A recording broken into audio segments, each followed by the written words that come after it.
I'll discuss how I'll tackle some of the toughest fiscal issues like caring for migrants and a structural deficit in next week's budget speech. Revenue isn't supporting spending demands for the state.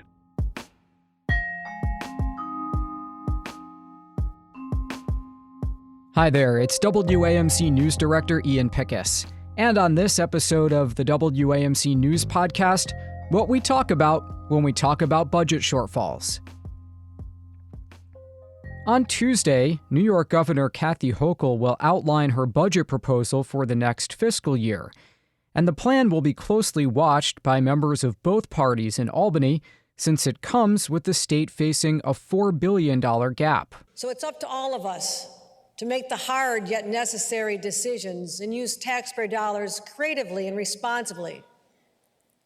I'll discuss how I'll tackle some of the toughest fiscal issues like caring for migrants and a structural deficit in next week's budget speech. As it turns out, New York State is not uncommon in this respect. According to a new analysis from the Pew Charitable Trusts, about half of Americans live in states with budget gaps, long-term deficits, or both. There are many reasons why.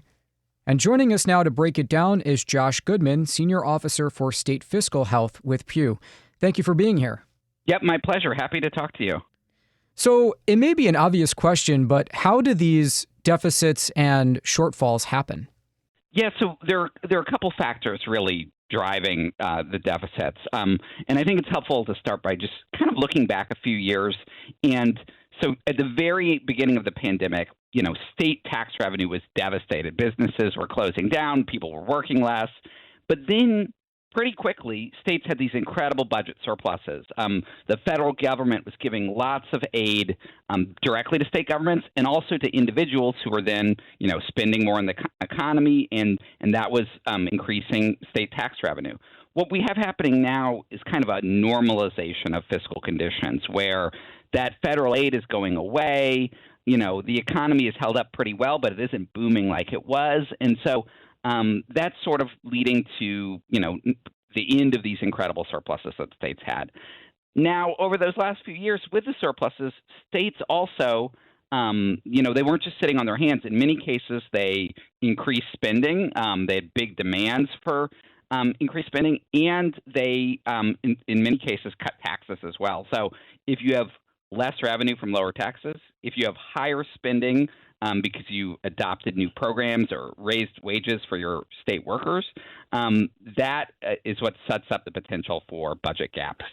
What's the difference between a long-term deficit and a short-term budget gap? Yeah.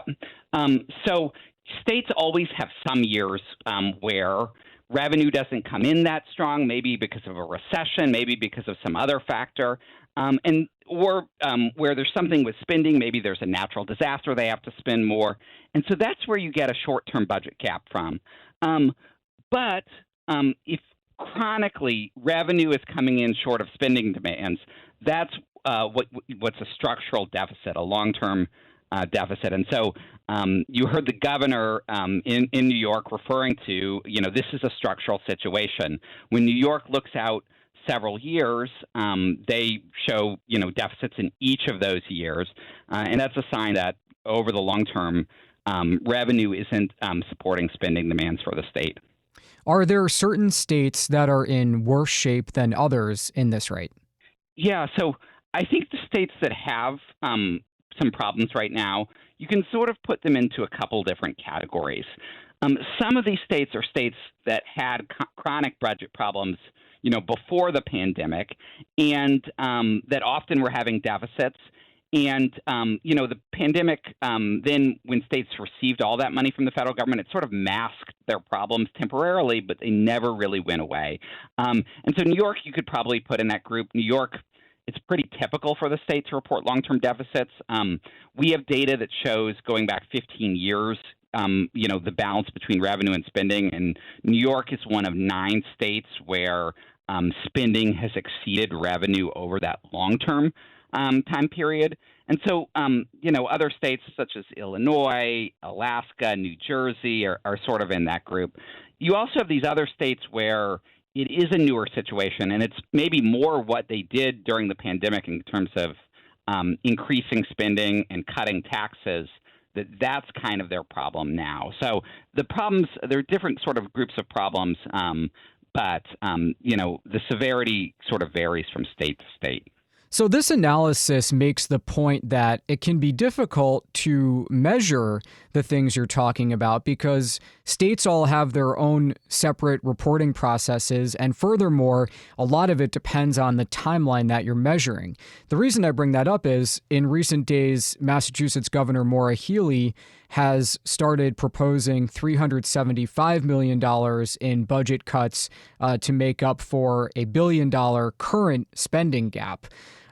So the question is, when we're zooming in on states that have the problems you're identifying, what is an appropriate timeline to measure by? Yeah.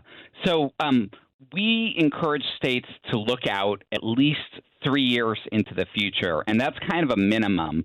And the reason to do that is, to identify those structural deficits we talked about earlier, that unless you're looking out longer term, you can't really say, is this a temporary problem or is this something where we need to make permanent changes to get revenue and spending back into balance?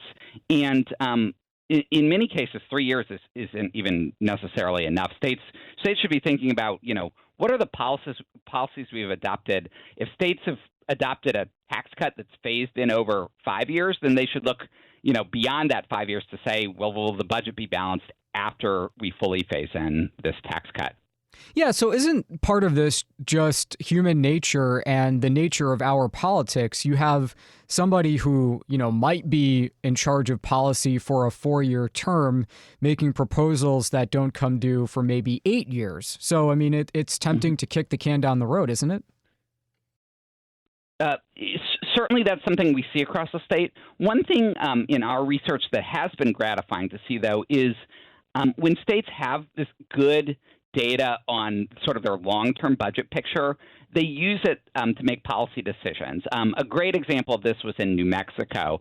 New Mexico is a state that's done really well the last couple of years. They've had large budget surpluses, but they did an analysis that said, once oil and gas production declines in our state, which we expect to happen, over the next coming decades, we're going to have a big budget problem. And so with their surplus they had, part of what they did is they put some of that money into endowments and trust funds that will generate revenue over the long term. So they said, we're not going to spend all this money right now. We care about the future of our state. We want our goals to be achieved not just right now, but into the future. And so I think the starting point for getting policymakers to have a long-term perspective is giving them the data that they need to be able to take that longer-term perspective. Let me ask you a cynical question, Josh. The pandemic obviously was not foreseen, and it was a tremendous shock to budget writers, no question about it. But they were rescued. I mean, it's literally in the name. So when states found themselves in an emergency, not only did a federal bailout come through, but as you mentioned, in many cases, it brought states to a position of being flush in a way that they wouldn't have been otherwise. So do you think that has changed the dynamic in terms of long-term planning, knowing that there might be a safety net? Yeah, certainly, that's been an important role of the federal government, not just with the pandemic, but with the Great Recession, going back to the dot-com bust. So really, the last 3 recessions we've had, the federal government has come to aid states. And part of the reason for that is the federal government has, can take on debt in a way that state governments can't. And so it's sort of a natural role for them. I'd sort of spin it a different way where I think it's a big open question for states. If there was a recession in 2024, would the federal government come to help them? There's certainly been a lot of maybe backlash against the amount of aid that was given to states. There's questions in Congress about, whether that was the right decision or not, and whether it was the right decision or not. I don't think state policymakers can be assuming that when there is another recession, when there is another crisis, the federal government will come to their aid, and certainly not to the same degree necessarily. Josh Goodman is Senior Officer for State Fiscal Health with the Pew Charitable Trust.